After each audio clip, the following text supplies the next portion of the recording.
የሆርሙዝ ሰርጥን ጥለን ልንወጣ ነው እያሉ እነ ዶናልድ ትራምፕ ያስፈራራሉ። ነገር ግን በመጀመሪያ ደረጃ የሆርሙዝ ሰርጥን የዘጋው ማን ነው ብለን እንጠይቃለን ዛሬ። የሆርሙዝ ሰርጥን በነገራችሁ ላይ ኢራን አልዘጋችሁ። ኢራን የሆርሙዝ ሰርጥን የመዝጋት አይነት ፍላጎት ያላት ሀገር አይደለችም። ዘግታም አታውቅም። ይህ የሆርሙዝ ሰርጥ የተዘጋው መች ነው? ለምንድን ነው የተዘጋው? ስለዚህ ኢራን የሆርሙዝ ሰርጥን አልዘጋችሁ። ይህን ጉዳይ በጥልቀት እንመለከተዋለን። እነ ዶናልድ ትራምፕ እያፈገፈጉ ነው። እነ ዶናልድ ትራምፕ ደከመን የሚሉ ይመስላል። ጦርነት የማከናወን እቅዳችን ከ4 እስከ 6 ሳምንት ነው። አሁን ደግሞ ባለው ነባራዊ ሁኔታ 33ኛው ቀን ላይ ደርሰናል። በዚህ 33 ቀን ውስጥ የሆርሙዝ ሰርጥን ማስከፈት ቢችሉ ባይዘው ያስከፍቱት ነበር። ስላልቻሉ እና አሜሪካ ማስከፈት ቢችሉ ኖሮ ሊያስከፍቱት ይችሉ ነበር።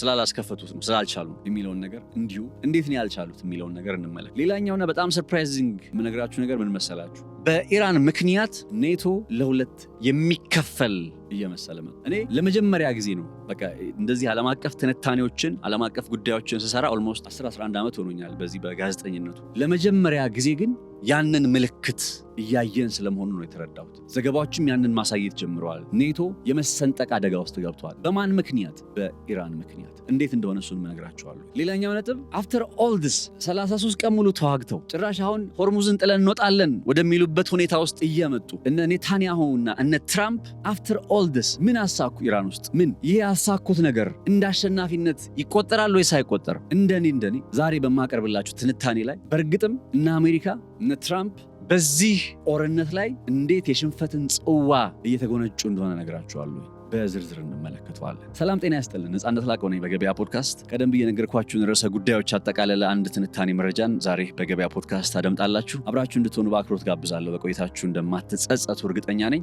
ጥሩ መረጃዎችን ከዚህም ከዛ ማሰባስቤላችኋለሁኝ። ቻናላችን ሰብስክራይብ በማድረግ ቤተሰብ ሁኑ። ከመላው ዝግጅት ክፍላችን ጋር በጋራ በመሆን አብራችሁ እንድትሆኑ በአክብሮት እንጋብዛለን። መልካም ቆይታ ይሆንላችሁ።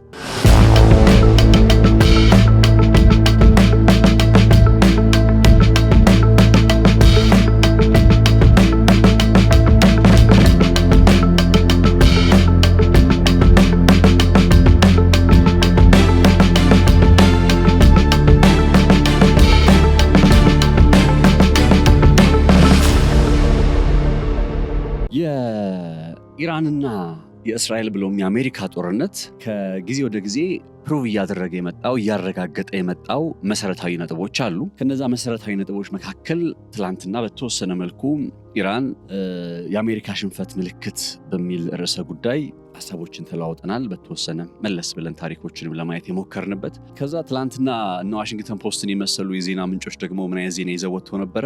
የዶናልድ ትራምፕ አስተዳደር የሆርሙዝ ሰርጥን ሳያስከፍት ጦርነቱን ሊያቆም የሚችልበት አይነት ሁኔታ እንደመጣ የሚገልጽ አይነት መረጃን ይፋ አድርገዋል። ጥያቄው አሁን ሆርሙዝ ሰርጥን ማን አዘግቶት ነው? ገብቷችኋል?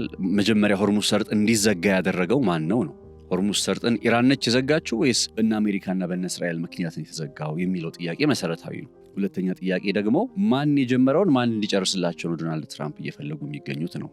እኔ ፐርሰናሊ ዜናውን ስመለከተው ሁለት ነገሮች ተሰምተውኛል። ዶናልድ ትራምፕ የሆርሙዝ ሰርጥን ጥለን እንወጣለን ምናምን በሚለው አቋማቸውን ሲያንጸባርቁ ያው ዜናውን ስለሰማችሁት ብዬ ነው። በእኛም የገበያ ሚዲያ ሌሎች የዜና ሰዓቶች ላይ የተመለከታችሁት ዜና ስለሆነ ብዬ ነው ዲቴል መግባት ያልፈለኩትና ግን ሆርሙዝን ጥለን እንወጣለን የሚል አቋምን ሲያነሱ እነ ፔቴክሴትም ጭምር ይህንን ሀሳብ ሲያስተጋቡ የብሪታንያን ምሳሌ እየጠቀሱ በቃ ዩናይትድ ኪንግደም በቃ እናንተ የራሳችሁ ጉዳይ እያሏቸው ሀሳቦችን ሲያነሱ ስታዩ ምንድን ነው እያደረጉ ያሉት? ሪሊ በቃ የምዕራቡ ዓለም በተለይ የሰሜን አትላንቲክ ጦር ቃል ኪዳን ድርጅት ኔቶ የሚባለውና የአሜሪካ ያለችበት ይሄ አካል የደህንነት ጥምረት እንደሆነ ይታወቃል። የዚህን መፈረካከስ ልናይ ይሆን ወይ? ኢራን ኔቶ ልትፈረካክስ ይሆን ወይ? ገብቷቸዋል። እነ ዶናልድ ትራምፕ ዛሬ አይደለም እነ የሰሜን አትላንቲክ ጦር ቃል ኪዳን ድርጅት ኔቶ አባል ሀገራት ወደ እነሱ ጦርነት ተቀላቅለው እነሱ ጋር በጋራ በመሆን በኢራን ላይ ወታደራዊ ዘመቻ እንዲያደርጉ ጥያቄ ማቅረብ ከጀመሩ ዋላ ድር ብለዋል።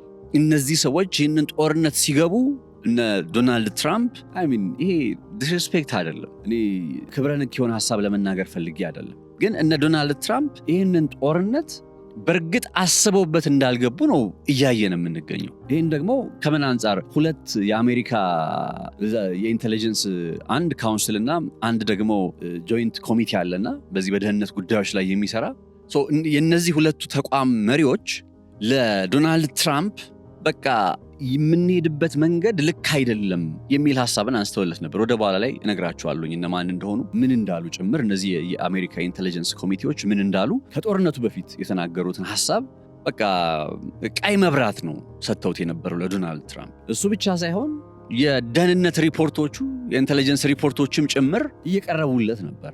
እነዛን ሁሉ እንትኖች አጣጥሎ እነዛን ሁሉ የቀረቡለትን ቅድመ ማስጠንቀቂያዎች አጣጥሎ ጠቅላይ ሚኒስትር ቤንያሚን ኔታንያሁን አምኖ ነው ይህን ጦርነት የገባው። በቃ በቀላሉ በአንድ ቀን በሁለት ቀን በቃ በሳምንት ውስጥ እንጨርሳለን በሚል አይነት ሴንስ ማለት ነው። ማክሲመም ጦርነቱ ከሄደ እስከ 4 ሳምንት ድረስ እንቀጥላለን ብለው ነው የገቡት። ይሄው 33ኛ ቀኑ መጣ። ዛሬ ጠብ የሚል ነገር የለም። ኢራንን ይደበድባሉ፣ ኢራንን እንዲህ ጥቃት ይሰነዝራሉ። ኢራን ግን በርከክ አላለች። ሶ ቤዚክሊ የእነ ዶናልድ ትራምፕ መጀመሪያ ጦርነቱን ሲጀምሩ የነበራቸው መረዳት ሌላ ነው። ጦርነት ውስጥ ከገቡ በኋላ የገጠማቸው ነገር ሌላ ነው እና ወዲያውኑ እነ ኔቶ እንዲደርሱላቸው ጥሪ ማቅረብ ጀምረው ነበር።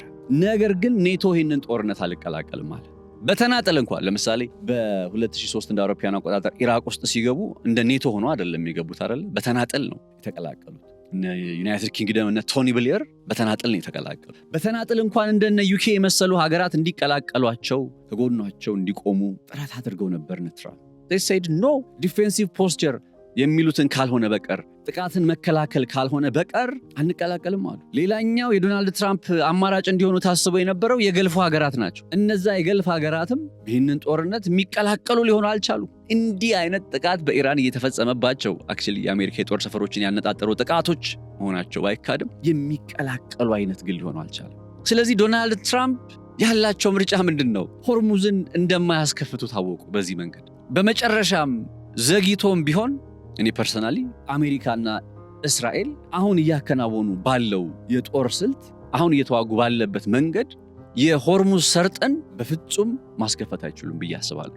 በፍጹም። ለዛም ነው ይመስለኛል እነ ዶናልድ ትራምፕ ሰምሃው በቃ ይሄን ነገር ጥለን እንወጣለን፣ የራሳችሁ ጉዳይ፣ እናንተ ናችሁ ከዚህ ከሆርሙዝ ሰርጥ የምትጠቀሙት፣ ራሳችሁ ሄዳችሁ አስከፍቱ። መቼ ዘጋችብንና ኢራን እኮ ለዓለም እኮ አልዘጋችም። ኢራን እነ ሴንስ ዛት ከዚህ ጦርነት በፊት ክፍት ነበር አይደለ? የሆርሙዝ ሰርጥ እስራኤልና አሜሪካ በመግባታቸውና ጥቃት በመጀመራቸው ምክንያት ነው ሆርሙዝን የዘጋችው ኢራን። ስለዚህ ችግር የሆነብን ለዓለም ችግር የሆነብን አሁን ራይት ነው ኢራን አይደለችም። ባይዘው ዓለም ላይ ችግር እያመጣ ያለው የአሜሪካና የእስራኤል አካሄድ። በጉልበታቸው ተመኩ፣ በአቅማቸው ተመኩ። በዛ መንገድ ሄደን እንደፈለግን ማድረግ እንችላለን ብለው ሲሄዱ this is ኢራን not ቬንዙዌላ። ኢራን መቼ ዘግታ የምታውቀው ነው? የዓለምን የነዳጅ 20% መስመር የሚተላለፍበት ቦታ ነው አይደለ? መቼ ዘግታ ታውቃለች ኢራን? ኢራን መቼ ነው የዘጋችው ይህንን የሆርሙዝ ሰርጥ? የሆርሙዝ ሰርጥን እንደኔ አገላለጽ የሆርሙዝ ሰርጥን የዘጋው የትራምፕና የኔታንያሁ ትምክተኝነት ነው። ከኛ በላይ ላሳር ማለታቸው ነው። ማንም ምንም አያመጣም ማለታቸውን የሆርሙዝ ሰርጥ የዘጋው እንጂ ኢራን አይደለችም የዘጋችው። ኢራንማ ለምሳሌ እዚህ ቦታ ላይ ራሳችሁን ኢትዮጵያ በጅቡቲን ጨምሮ የሆነ የቀይ ባህር ተደራሽ የሆነች ሀገር ነች እንበል። ግን በጣም ከባድ የሆነ አይነት ለህልውና የሚያሰጋ አይነት አደጋ መጣባት እንበል። ያንን አካሏን ያንን የካርታዋን አካል የመሬቷን አካል ለጦር ስልትነት ብትጠቀመው ምንድነው ችግሩ? እርግጥ ነው ዓለም አቀፍ የናቪጌሽን የባህር ላይ እንቅስቃሴ መርሆች ይህንን ነገር አይፈቅዱም። ግን እያወራን ያለነው አሁን በጦርነት ውስጥ ሆነን ነው። የዓለም አቀፍ መርሆች ዓለም አቀፍ ተቋማት በነ እስራኤል በነ አሜሪካ እንደ አፈር እየተፈጩ ኢራን የሆርሙዝ ሰርጥን መዝጋት የለባትም ለምን ከተባለ ደግሞ የዓለም አቀፍ መርሆችን የናቪጌሽን መርሆችን ታሳቢ ማድረግ አለባት ብሎ መከራከር በጣም የዋህነት ነው የሚሆነው። ደብል ስታንዳርድነት ነው የሚሆነው። ኢራን የዓለም አቀፍ ህጎችን ታክብር ከተባለ እነ አሜሪካም የዓለም አቀፍ ህጎችን ያክብሩ። ሉዓላዊነት የሚባለውን አንዲት ሀገር ሉዓላዊ ሀገር ገብቶ እንደፈለጉ መሆን አይቻልም የሚለውን ዓለም አቀፋዊ መርህ ያክብሩ እነሱ። ኢራን በሆርሙዝ በኩል ያለውን የንግድ መስመር ትክፈት ብለው በዓለም አቀፍ ህግ የሚሞግቱ ሰዎች እና አሜሪካንም የሚሞግቷቸው። እንደዛ ከሆነ ተመሳሳይ ነው። እና አሜሪካ እንደፈለጉ ሲሆኑ ጸጥ ተብሎ ከዛ ኢራን ያን ነገር ስታከናውን ኢራን ላይ መጮህ ተገቢ አይደለም። ልክ ነው እያልኩኝ አይደለም። ኢራን አሁን ሆርሙዝን መዝጋቷ ምናምን በቃ ልክ ነው ከዓለም አቀፍ መርህ አንጻር ካያችሁት ስህተት ነው። ነገር ግን ምን አማራጭ አላት ነው። ዓለም አቀፍ መርህ የሚባለውን ጉዳይ ደግሞ እንደፈለጉ በመሆን ከጋዛ ጀምሮ ከፍልስጤም ጀምሮ እነ እስራኤል በደንብ ሲያሳዩን ቆይተዋል። ኔታንያሁ ትራምፕ ተቀላቅለዋል። ግን ይቀጥላል። መታሰብ ያለበት የሆርሙዝ ሰርጥ የተዘጋው በእስራኤልና በአሜሪካ የአየር ላይ ጥቃት ምክንያት ነው እንጂ ኢራን ከመሬት ተነስታ በቃ አሁን የዓለምን ነዳጅ በዚህ ዋጋ ልጨምረው ብላ አይደለም የሆርሙዝ ሰርጥን የዘጋችው። አሁን እነሱ ግን እያስመሰሉ ያሉት እንደዛ ነው። በቃ ኢራን ዘግታብን፣ ኢራን ለዓለም የነዳጅ መስመሩን ዘግታ ከዛ እነሱ ለማስከፈት ጥረት እያደረጉ ማን ያዘጋውና መጀመሪያ እናንተ አይደላችሁ። የመጀመሪያው መሰረታዊ ነገር ሆርሙዝን በተመለከተ ሊኖረን የሚገባው ግንዛቤ የኔ መረዳት እንደዛ ነው። የሆርሙዝ ሰርጥ የተዘጋው በአሜሪካና በእስራኤል ምክንያት ነው። የማሰምርበት የዛሬው ዋና ነጥብ እሱ ነው።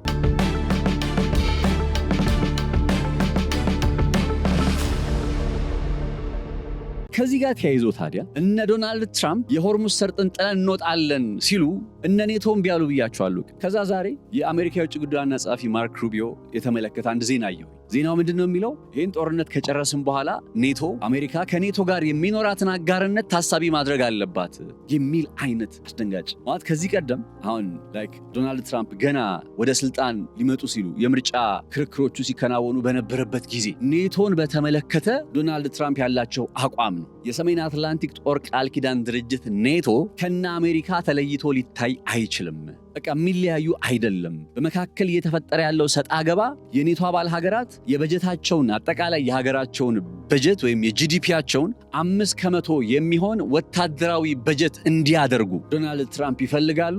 ሌሎቹ የሰሜን አትላንቲክ ጦር ቃል ኪዳን ድርጅት ኔቶ አባል ሀገራት ግን ይህንን ነገር አይፈልጉም። በዚህ ምክንያት የተፈጠረ ሰጣ ገባ ነው። አሁን ፋይናሊ እነ ስፔን የመሳሰሉ ሀገራት ሲቀሩ አብዛኛዎቹ የሰሜን አትላንቲክ ጦር ቃል ኪዳን ድርጅት የጂዲፒያቸውን 2% ለወታደራዊ በጀት የማዋል ስምምነት ወደ 5% እናድርስ በሚለው ሐሳብ መሰረት ብዙዎቹ ያን እያሟሉ ነው። ዶናልድ ትራምፕም ይሄ ነበረ ችግራቸው። በቃ እኛ ብቻ የእናንተ ጠባቂ ሆነን እስከ መቼ? ያው አሜሪካ በዓለም ላይ ግዙፍ የሆነ ወታደራዊ በጀት የምታወጣ ሀገር ነች። ስለዚህ 1 ትሪሊየን በጀት ወጣ የሚባለውን የምንሰማው አሜሪካ ውስጥ ነው አይደል? ኦልሞስት 990 ምናምን ቢሊዮን ዶላር ነው አሁን በዚህ ዓመት የወጣው። ቀጣይ ወደ 1.4 ትሪሊየን እየተባለ ነው። የቀጣዩ ዓመት የአሜሪካ ወታደራዊ በጀት 1.4 ትሪሊየን ነው። የዚህን 2% ማለት ኦልሞስት የተቀሩት የአውሮፓ ሀገራት የሰሜን አትላንቲክ ጦር ቃል ኪዳን ድርጅት ኔቶ አባል ሀገራት ተደማምረው የሚያዋጡት ገንዘብን ነው አሜሪካ ብቻዋን የምታዋጣ የነበረውና ይሄን እንዳይሆን ነው ዶናልድ ትራምፕ ቅሬታ ይሰማቸው የነበረው። እሱን አስተካከሉላቸው። አሁን ላይ ግን በእርግጥም የሆነ መሰንጠቅን እያየን ይሆን ወይ የሚለው ጉዳይ በግልጽ እየታየ ይመስለኛል። ለምን ካላችሁ አንደኛ የሰሜን አትላንቲክ ጦር ቃል ኪዳን ድርጅት ኔቶ ራሱ ወደዚህ ጦርነት ውስጥ አልገባም አለ አይደለ? እስቲ አልገባም ማለቱ ላይ እርግጠኛ አይደለሁም እኔ አምኜ ስለማላምናቸው አውሮፓውያኖቹ። ነገር ግን አልገባም በማለቱ ጸንቶ የሚቀጥል ከሆነ እና አሜሪካ ደግሞ ይህንን ጦርነት ብቻቸውን ማስከፈት አይችሉም። ሆርሙዝን ባይዘወይ በቃ ኔቶ ይህንን ጦርነት አልቀላቀልም ብሎ የሚቀጥል ከሆነ በዚህ አቋሙ የሚጸና ከሆነ ያኔ ቆመን እናጨበጭብላችኋለን። የሚጸኑ ከሆነ እና አሜሪካ ደግሞ ብቻዋን ማስከፈት አትችልም። ይህንን ሆርሙዝ ሰርጥን ሊትራሊ ብቻዋን ማስከፈት አትችልም። ስለዚህ ብቻዋን የማታስከፍተው ከሆነ ያላት አማራጭ ምንድን ነው? እነ ዶናልድ ትራምፕ ዳርዳሩን ማለት እንደጀመሩት በቃ የራሳችሁ ጉዳይ ነው ብለው ጥለው መውጣት። ጥለው በመውጣታቸው ምክንያት የሚመጣባቸውን ስትራቴጂካዊ ሽንፈት ወደ በኋላ ነግራችኋለሁ። ጥለው ወጡ ማለት በቃ ሽንፈት ነው እና አሜሪካ ተሸነፉ ማለት አይደለም። ስለዚህ የሰሜን አትላንቲክ ጦር ቃል ኪዳን ድርጅትና አሜሪካ ከዚህ በኋላ በሚኖራቸው ግንኙነት ላይ ምን አይነት አጋርነት ነው የሚኖራቸው? ይህንን ጦርነት የራስሽ አሜሪካ ጉዳይ ነው ብለው ዝም ብለዋታል አይደለ? የሰሜን አትላንቲክ ጦር ቃል ኪዳን ድርጅት ቀጣይ እነዚህ ሀገራት በሆነ አንዳች ጥቃት ውስጥ ቢገቡ ኦር ደግሞ ተመሳሳይ የሆነ እንደ ከዚህ ቀደሙ አይነት ከአሜሪካ ጋር ጠንካራ ትብብር ኖሮን እንቀጥል ሲሉ ዶናልድ ትራምፕ ምንድን ነው ያሉት? ራሳችሁን መጠበቅ ራሳችሁ መማር አለባችሁ አይደለ ሲሉ የነበረው። አሁን ከሰሞኑ ለብሪቴን ሲያስተላልፉ የነበረው መልእክት ይህንን ነበረና አሁን ላይ የወጡ ያሉ ሀሳቦች የኔቶና የአሜሪካ አጋርነትን ጥያቄ ምልክት ውስጥ የሚያስነሱ የአሜሪካ የውጭ ጉዳይ ዋና ጸሐፊ ማርክ ሩቢዮም በእርግጥ ውሳኔው ዶናልድ ትራምፕ ነው አሉ። ነገር ግን አሜሪካ ከሰሜን አትላንቲክ ጦር ቃል ኪዳን ድርጅት ጋር ያላትን አጋርነት በተመለከተ ድጋሜ ማጤን አለብን። እንግዲህ ሆርሙዝን ጥለው ወጡ ማለት ወደውም ሳይሆን ተገደው ከኔቶ ጋር ያላቸውን አጋርነት ድጋሜ ማጤን ይጀምራሉ። ያ ማለት በመካከላቸው በሰሜን አትላንቲክ ጦር ቃል ኪዳን ድርጅት አባላት መካከል ቅርብ ዓመታት ወዲህ ምናልባትም ለመጀመሪያ ጊዜ ብዬ መግለጽ አልችልም፣ ቢካዝ ባለፉት 75-76 ዓመታት ውስጥ የነበሩትን ታሪኮች ሙሉ ስላላጠናሁት። ነገር ግን በማስታውሰው ታሪክ ደረጃ ካነበብኩት አንጻር በማስታውሰው ደረጃ እንዲህ አይነት መሰንጠቅ ገጥሞት አያውቅም ኔቶ። እንዲህ አይነት ለሁለት መከፈል ገጥሞት አያውቅም ኔቶ። ያ ማለት ምን ማለት ነው ካላችሁ በኢራን ምክንያት፣ በኢራን ጠንካራነት ምክንያት፣ በኢራን ምክንያት ብቻ ሳይሆን በኢራን ጠንካራነት ምክንያት የሰሜን ጦር ቃል ኪዳን ድርጅት ኔቶ ለሁለት እየተከፈለ ስለመሆኑ ምልክቶችን በማየት ላይ እንገኛለን። ይህ ሁሉ ነገር ሲሆን ጥፋተኝነቱ ወይም ስህተቱ ማን ጋር ነው? ችግሩ ማን ጋር ነው የሚለው ጥያቄ መቼም መነሳት አለበት። አንደኛው ትልቁ ችግር ያለው እነ ዶናልድ ትራምፕ ኢራንን አቅም እጅግ በጣም አንኳሰው ከመመልከታቸው የተነሳ የሆርሙዝ ሰርጥ ጉዳይን ሲጠየቁ ሆርሙዝን ለዛማ እንዴት እናደርሳታለን ሲሉ እንዳልነበር አሁን ደግሞ ሆርሙዝን ኑና እናስከፍት እያሉ ወደሚለምኑበት፣ ወደሚቆጡበት፣ ወደሚያጉረመርሙበት፣ አጋርነታቸው ወደሚፈተንበት አይነት ነባራዊ ሁኔታ መምጣት አስገራሚ የሆነ ነገር።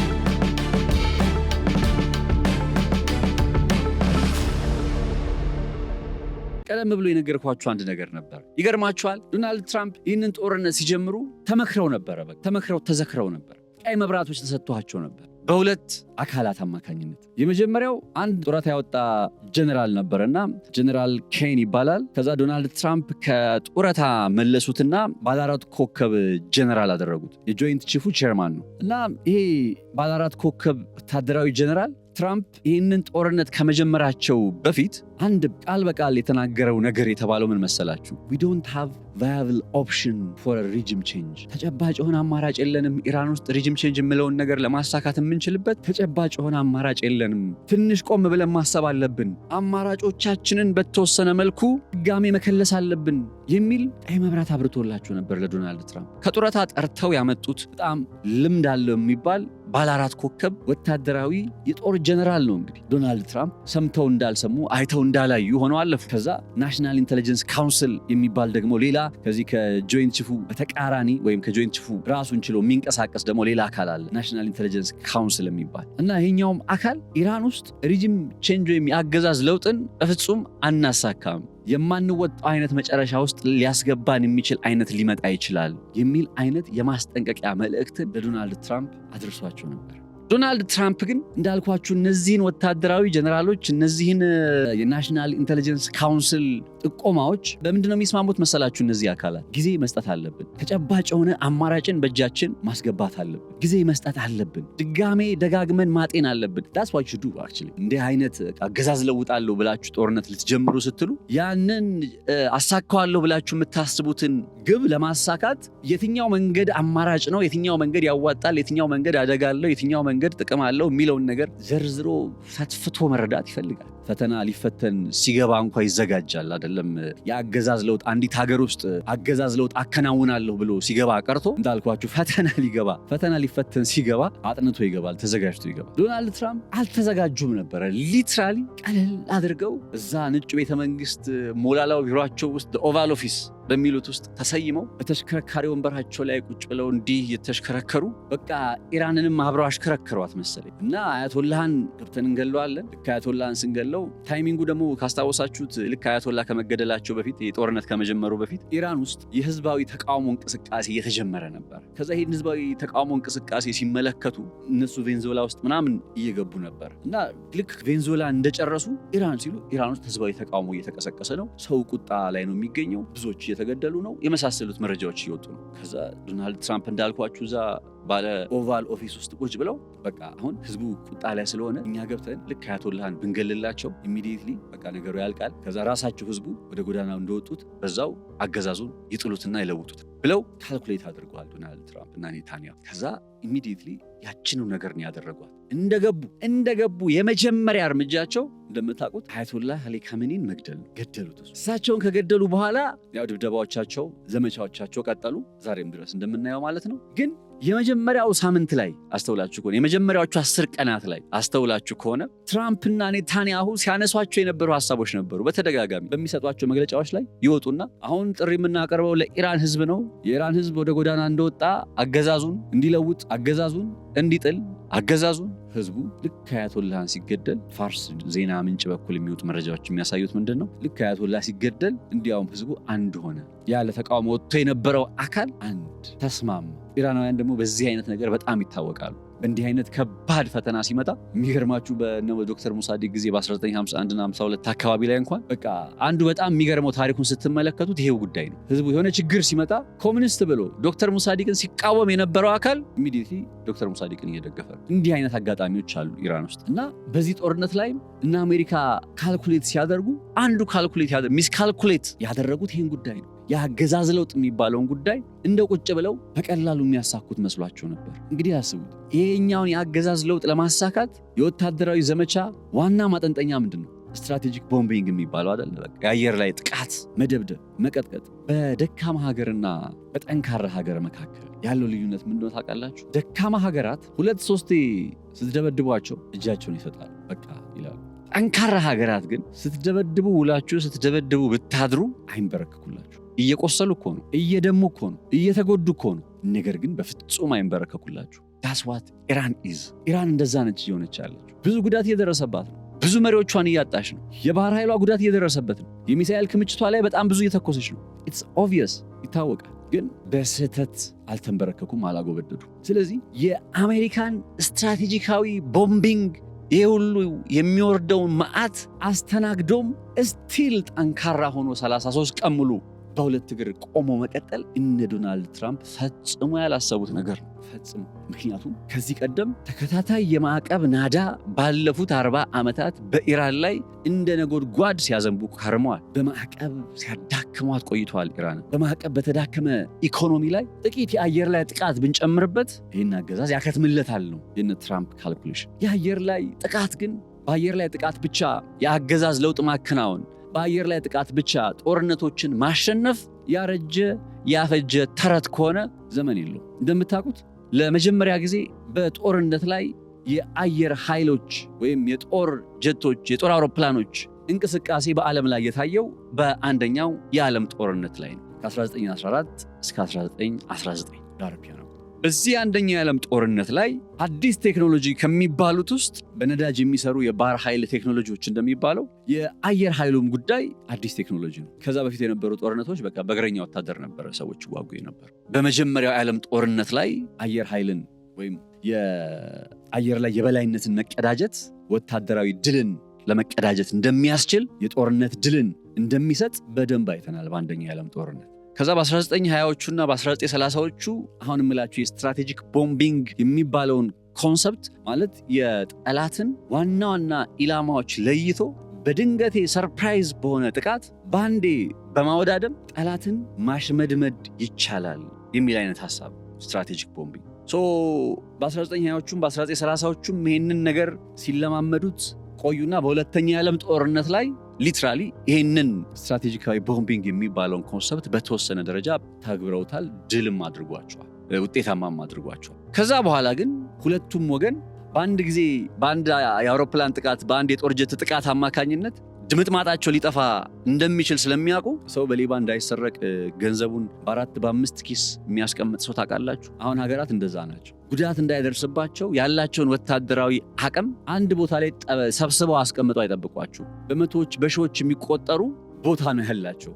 አንደኛው ቢመታ፣ አንደኛው ቢደረስበት፣ አንደኛው ብቻ ነው የተደረሰበት። ሌሎች ያልተደረሰባቸው በመቶዎች በሺዎች የሚቆጠሩ የጦር ሳይቶች አሉ።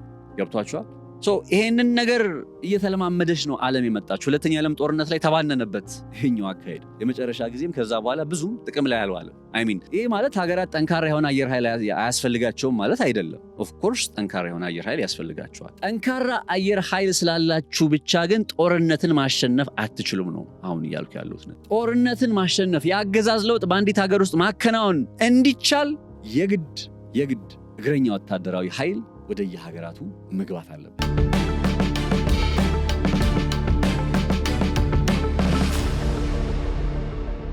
እነ ዶናልድ ትራምፕ አንዱ ሚስካልኩሌት ያደረጉት ነገር ይህንን ያረጀ ያፈጀ በሁለተኛ የዓለም ጦርነት በኋላ ዓለም ስትለማመደው ስትሰለጥንበት የቆየችውን አይነት ስልት አሁን በ21ኛው ክፍለ ዘመን ኢራን ላይ ያውም ሊተገብሩ ሞከሩ። ኢራቅ ውስጥ ለምሳሌ የአገዛዝ ለውጥን ሲያከናውኑ ሳዳም ሁሴንን ከስልጣን ሲጥሉ የመጀመሪያ የእነ አሜሪካ አየር ኃይል ገባ። አሜሪካ የብሪቴን አየር ኃይል ገባና ድብደባዎች ተፈጸሙ። ይዞታዎች፣ የጠላት ይዞታዎች የሚሏቸው ቦታዎች ላይ፣ ኢላማዎች ላይ ጥቃቶች ተሰነዘሩ። ምሽጎች ፈራረሱ። ወታደራዊ ኃይሉ ተዳከመ። እንደዛ አድርገው ግን አልቆሙም እነ ቡሽ። በሺዎች የሚቆጠሩ እግረኛ ወታደሮች ወዴት ገቡ? ወደ ባግዳድ ገቡ። የአሜሪካ ወታደሮች በቀጥታ ወደ ባግዳድ ገቡ። ከዛ በኋላ ነው እንግዲህ ጆርጅ ቡሽን ጉድጓድ ውስጥ ተደብቆ ያገኙት። ለምን ልታገኙ ትችላላችሁ? አሁን አይበለውና እንደው አሁን ያኛው ጊዜ ላይ ተመልሰን ቢሆን ኖሮ ለምሳሌ የእግረኛ ወታደሩ ካልገባ በምን ሊገኝ ይችላል? የቅርብ ጊዜ ታሪኮቻችን እንኳ ያለ እግረኛ ወታደር ጣልቃ ገብነት በአንዲት ሀገር ውስጥ የአገዛዝ ለውጥ ማከናወን እንደማይቻል ፕሩቭ ናቸው፣ ማሳያም ማረጋገጫዎች ናቸው። ስለዚህ የእግረኛ ወታደሮችን እነ ዶናልድ ትራምፕ ሳያስገቡ የአገዛዝ ለውጥን በኢራን ውስጥ ማየት የማይታሰብ የህልም እንጀራ ነው የሚባለው ለዚህ ነው። ሌላኛው ነገር በዚህ ጦርነት ላይ እያየን የምንገኘው እስካሌሽን ዶሚናንስ ነው። ጦርነቱን በማክረር የበላይነትን ማረጋገጥ። ለምሳሌ እነ አሜሪካ ሁሌ ይዝታሉ አይደል? በመጪዎቹ 11 ቀናት ወይም በመጪዎቹ ቀናት ኢራን የምትመለከተው ጥቃት ከዚህ ቀደም ከነበሩት ታይተው የማይታወቁ አይነት ጥቃት ነው። ኦፍኮርስ እንደዛ እያሉ በጣም በርካታ ጥቃት ይሰነዝራሉ። ከዛ አሁን ዶናልድ ትራምፕ በእውነት ግን ዶናልድ ትራምፕ አሜሪካ የሚባለውን ሀገር ነው የሚመሩት የሚል ጥያቄ እንዳነሳ ያስገድደኝ አስተያየትን ኢቭን ሰጥተዋል። ምንድን ነው ያሉት? የኢራንን የንጹህ መጠጥ ውሃ አቅርቦት ያለበትን ስፍራ ዲስታሌሽን ሴንተር የሚባለው ማለት ነው እሱን እንመታለን እያሉ መዛት ጀምረዋል። ምን አይነት ደስፕሬት የሆነ ሁኔታ ውስጥ እንደተቀመጡ ልብ አድርጎ እንግዲህ ንጹሐንን ያነጣጠረ ጥቃት እንፈጸማለን ሲሉ በአደባባይ ነው የሚናገሩት። አያፍሩም ወይ ነው የሚያስብለው። ይሄ እኮ አሸባሪ ያሰኛሉ። ይሄ አሸባሪ ያሰኛል። ይህንን ጉዳይ ኢራን ብትናገረው ኖሮ በቃ የዓለም መገናኛ ብዙሃን የኢራን መንግስት አሸባሪ መሆኑን ማረጋገጫ አገኘን እያለ በተደጋጋሚ በሄድላይን በብሬኪንግ ኒውስ ነበር የሚነግራችሁ። ዶናልድ ትራምፕ ናቸው ግን እንደዚህ የሚሉት እና እንግዲህ ይሄኛው ከምን አንጻር ነው እንደዚህ ያሉት? ዙሩን ስናከረው፣ ጥቃቱን ስናከረው ወደ እንደዚህ አይነት ሁኔታዎች ውስጥ ለመግባት እንገደዳለን ነው ነገሩ። አሁን ኢራንስ የምትወስደው ምላሽ ነው። ኢራን አይቱ አይን ከዚህ በፊት ነግሬያችኋለሁ አይደል? እጅ ሲቆረጥባት እጅ ቆርጣለሁ፣ አይን ሲጠፋብኝ አይናችሁን አጠፋለሁ። ይሄ እሾህን በሾህ የሚለውን አይነት የጦር ስልት እየተከተለች ነው ብያቸዋለሁ። እና ልክ የነዳጅ ማብለያ ጣቢያዎቿ ሲመቱ የነዳጅ ማብለያ ጣቢያ ትመታል። የነዳጅ መስመሮች ሲመቱ የነዳጅ መስመሮችን ትመታል። ወታደራዊ ኢላማዎች ሲመቱ ወታደራዊ ኢላማዎችን ትመታለች። የኒውክሌር ማብለያ ጣቢያዎች ያሉበት ቦታ ሲመታ እነ ኢስፋሃን ሲመቱ እነ ዲሞናን ሄዳ ትመታለች። ገብቷችኋል? አሁን ዋተር ዲስታሌሽን ሴንተሮችን የውሃ ማጣሪያ ጣቢያ ያለባቸው ቦታዎችን እንመታለን ሲሉ እኔም አለች ኢራን እኔም በአረቡ ዓለም ሀገራት ውስጥ የሚገኙ የውሃ ማጣሪያ ዲስታሌሽን ሴንተሮችን እነሱን መታለሁ ባለቻ። አሁን ያልቻሉት ነገር ይሄንን ነውና አሜሪካ በስካሌሽን ዶሚናንስ በሚባለው ጦርነቱን በማክረር የበላይነትን ማረጋገጥ በሚል አይነት ሐሳብ ጦርነቱን ለማክረር በሞከሩ ቁጥር በዛው ተመሳሳይ ርቀት እነ ኢራንም ዙሩን ያከሩታል። ልክ ከዚህኛው ከነ አሜሪካ በኩል ሲወጠር ከነ ኢራንም በኩል ይወጠራል። የውሃ ዲስታሌሽኖችን እንመታለን ሲሉ ኢራንም የውሃ ዲስታሌሽኖች ለምሳሌ ሳውዲ አረቢያ 90% የሚሆን የውሃ የንጹህ መጠጥ ውሃ አቅርቦቷ በእነዚህ ማዕከላት ላይ የተመሰረተ ነው። በዋተር ዲስታሌሽን ሴንተሮች ላይ የተመሰረተ ነው። ኦማን 75% የንጹህ መጠጥ ውሃ አቅርቦቷ፣ ኳታር፣ ኩዌት በተመሳሳይ። እነዚህ ሀገራት አሁን እንግዲህ ቀድማ ተናግራለች ኢራን እንዳትመቱ ማለት ይሄ የውሃ ማጣሪያ ማቀነባበሪያ ማለት የንጹህ መጠጥ ውሃ እንዲቀርብ ያው ውሃ የላቸውም ሀገራቱ እዛ አካባቢ ላይ ያሉት ሀገራት ምድረ በዳ ነው እንደምታውቁ። ውሃን እያጣሩ ፕሮሰስ እያደረጉ ምናምን ነው የሚጠጡት። እንደኛ 100 ሜትር ቆፍሮ አይደለም ውሃ የሚያወጡት። ያን አይነት ነባራዊ ሁኔታ እንዳለ ስለሚታወቅ ነገሩ እየከረረ መጥቶ አሁን ወደ እንደዚህ አይነት ነገር መጣ። እነ ዶናልድ ትራምፕ በግልጽ ይህን ሲናገሩ እነ ኢራንም ባትመቱ ጥሩ ነው፣ ከመታችሁ ግን እንዲህ እናደርጋለን። ከሚመቱ ከሆነ ዶናልድ ትራምፕ ቅድሚያ የሚመቱ ከሆነ የሚሰጠው ምላሽ ያንን ያነጣጠረ ይሆናል። እነ ቢን ሳልማን እነ ቢን ዛይድ ኤሚሮቹ አሁን ማን ነው የሚለምኑት? ትራምፕን እንዳትመታ፣ የኢራንን የውሃ ዲስታሌሽን ሴንተር እንዳትመታ። በቃ ዩ ሲ ሃው ስትራቴጂካሊ ኢራን ራሷን በዚህ ቦታ ላይ እንዳስቀመጠች በስካሌሽን ዶሚናንስም በቃ ጦርነቱን በማክረር የበላይነትን ማረጋገጥ የሚባለው የጦርነት ኮንሰፕትም አልሰራላቸውም እነ ትራምፕ። በነገራችሁ ላይ በጁን 2025 ላይ የተመለከትነው ይሄ 12ቱ ቀን ጦርነት የሚባለው ባለፈው 2025 ላይ እስራኤልና አሜሪካ በጋራ በመሆን ኢራን ላይ ፈጽመውት የነበረው ጥቃትና ያንን ተከትሎ የመጣው ጦርነት 12 ቀን የቆየው ጦርነት እሱ ጦርነት ሲያውቅ ታውቃላችሁ፣ ኢራን አይደለችም ጦርነቱን ላቁም ያለችው። በነገራችሁ ላይ አሜሪካና እስራኤል ናቸው። በቃ አሁን ዓላማዎቻችንን አሳክተናል፣ የኢራንን የኒክሌር መርሃ ግብር ጉዳይ በቃ ሽባ አድርገናል፣ ከዚህ በኋላ የኢራን ኒክሌር አያሳስበንም ብለው የባላስቲክ ሚሳኤሎቿን ጉዳይ ከጥቅም ውጭ አድርገናል፣ የጸረ አየር ላይ ጥቃት መከላከያዎቿን ከጥቅም ውጭ አድርገናል እና ጨርሰናል ብለው ያቆሙት እነሱ ናቸው። ኢራን አይደለችም ያቆመችው። በቃ ረዥም ወራት ረዥም ጊዜያት ለመዋጋት የተዘጋጀ መንግስት ነው ያለው ኢራን ውስጥ። በቃ for the last 40 years ላለፉት 40 ዓመታት ለእንደዚህ አይነት ክስተቶች ሲዘጋጅ የከረመ መንግስት ነው ያለው ኢራን ውስጥ። ያውቁታል፣ አንድ ቀን እንደማይቀር ያውቁታል። ይህ ጦርነት እላችኋለሁ ሁልጊዜ እንዳትረሷት ይችል። ይህ ጦርነት ዛሬ ቢቆም ጦርነቱ ቆመ ማለት አይደለም። ዓመት ጠብቆ 2 ዓመት ጠብቆ ምናልባት በሌላ የሪፐብሊካን እጩ ዘመን ጊዜም እንዲሁ ልንመለከተው የምንችል ጦርነት ነው። የኢራንን ጉዳይ አይፋቱ እና በዛ በ12 ቀን ጦርነት ላይ ተናግረዋቸው አንስተዋቸው ከነበሩ ጉዳዮች መካከል የኢራንን ኒክሌር በቃ ድምጥማጡን አጥፍተነዋል ነበር ያሉት። እና አሁን ይህ ጦርነት ተጀምሮ አንዱ በዚህ ጦርነት ውስጥ ማሳካት የምትፈልጉት ነገር ምንድን ነው ሲባል የኢራንን ኒክሌር ከጥቅም ውጭ ማድረግ። እንዴ ባለፈው ከጥቅም ውጭ አደረግነው አላላችሁንም እንዴ ብሎ የሚጠይቃቸው ሰው የለም መሰለኝ። ምንድነው ዓላማችሁ ሲባል የኢራንን የባላስቲክ ሚሳኤሎች ለአንዴና ለመጨረሻ ጊዜ ከጥቅም ውጭ ማድረግ።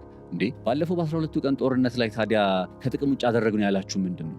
this አሜሪካ፣ የትራምፕ አሜሪካ ማለት ይችላል። አሁን ላይ ይህን ጦርነት ሲጀምሩ ዓላማ ብለው ያስቀመጧቸው ነገሮች አሉ አይደል? የኒክሌር ጉዳይ፣ የኢራን ኒክሌር፣ የኢራን 400 ኪሎ ግራም በላይ የሆነ 60 ከመቶ የበለጸገ የኒክሌር ማቴሪያል የት ነው ያለው? ማን ጋር ነው ያለው? ዛሬም ከ33 ቀን በኋላ በእጃቸው አላስገቡትም። ማስገባትም አይችሉም። በነገራችን ላይ 1 2 የባላስቲክ ሚሳኤሎችን ጉዳይ ይሄው 33 ቀን ሙሉ ሲደበድቡ ከረሙ። ዛሬም ኢራን እየተኮሰች ነው። የታለ የኢራን የባላስቲክ ሚሳኤል ጉዳይ? ዜሮ አስገብተናል የሚሉት በፍጹም ዜሮ አላስገቡት። ኢራን ዛሬም የጥቃቷን አጸፋ ምላሽ ከእስራኤል እስከ ዩኤኢ ድረስ ታች እስከ ኦማን ድረስ እየሰነዘረች ነው የምትገኘው። ይባስ ብላም የአሜሪካ የቴክኖሎጂ ኩባንያዎችን ጭምር ኢላማ አደርጋለሁ እያለች ነው የምትገኘው። አሁን ያደረጉትን ፕሮፓጋንዳ ነው ምናምን ሌላ ጉዳይ ነው። ጀስት እንደ መረጃ ነው የምነግራቸው። እንደዛ አይነት አቋም እያንጸባረቀች ነው። ሚሳኤሎቿ ዛሬም ይዘንባሉ፣ ዛሬም ጥቃት ይፈጽማሉ። የአሜሪካ ወታደሮች እየሞቱ ነው። የአሜሪካ የጦር መርከብ መመታቱን ሰምታችኋል።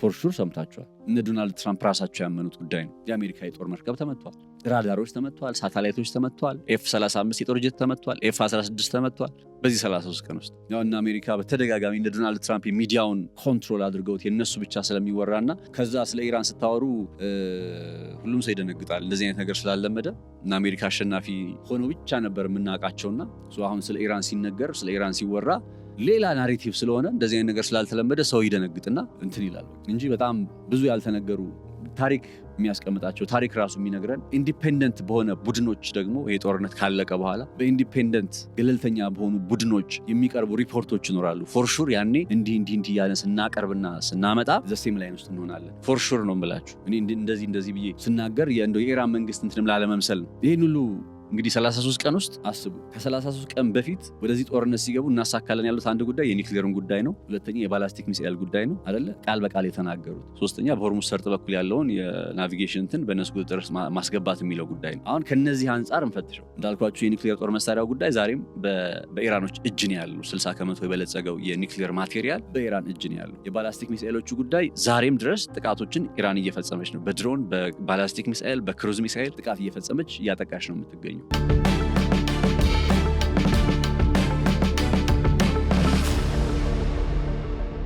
የሆርሙዝ ሰርጥ ጉዳይን በተመለከተ ያው ስለወራንበት ሆርሙዝ ሰርጥ እና አሜሪካ በእንደዚህ አይነት መንገድ መቼም አይከፍቱትም። ባይዘዌ አንድ መረጃ ልንገራችሁ። ባለፈው ታስታውሱ ከሆነ ስኮርት እናድርግ ብለው ነበር። በአካባቢ ላይ የሚንቀሳቀሱ የንግድ መርከቦችን አጅበናቸው በሆርሙዝ ሰርጥ እናሳልፍ ብለው ነበር እና አሜሪካ። ከዛ ዶናልድ ትራምፕ ናቸው ይህን ያሉት። ከዛ ዶናልድ ትራምፕ ይህን ጉዳይ ለባህር ኃይል ባለስልጣናቱ ሲጠይቋቸው እንዲህ ይቀልዳሉ እንዴ? እንዳለ እኮ ሆርሙዝ ሰርጥ እኮ እንዳለ ማለት አናውቀውም። የትኛው ጋር እንትን እንዳለ ቦምብ እንደተጠመደ ማይኒንግ የሚባለው ውሃ ውስጥ የሚጠመዱ በትንሽ ታንኳዎች ላይ የሚጠመዱ ቦምቦች የቱ ጋር እንደተጠመደ የቱ ጋር እንዳልተጠመደ ምን እንዳለ የምናውቀው ነገር የለም። ስለዚህ ማለፍ አንችልም። በጣም ተጋላጭ ናቸው የጦር መርከቦቻችን በዚህ ጉዳይ ላይ በጣም ተጋላጭ ናቸውና ወርዝ አያደርግም። አጅቦ ማጓጓዝ የሚባለው ጉዳይ ወርዝ አያደርግም ብለው አስቁሟቸው እንጂ ዶናልድ ትራምፕ ያው ለዚህ ነው ዶናልድ ትራምፕ በቃ እንደወረደ ነው ማለት አይ ዶንት ኖ። እኔ ዲስሪስፔክት አይደለም ጌታን ግን በጣም እንትን ይለኛል፣ ይገርመኛል። አሜን። መጀመሪያም ገና አስታውሳለሁ ለፕሬዝዳንታዊ ምርጫ በሚወዳደሩበት ጊዜ በጊዜው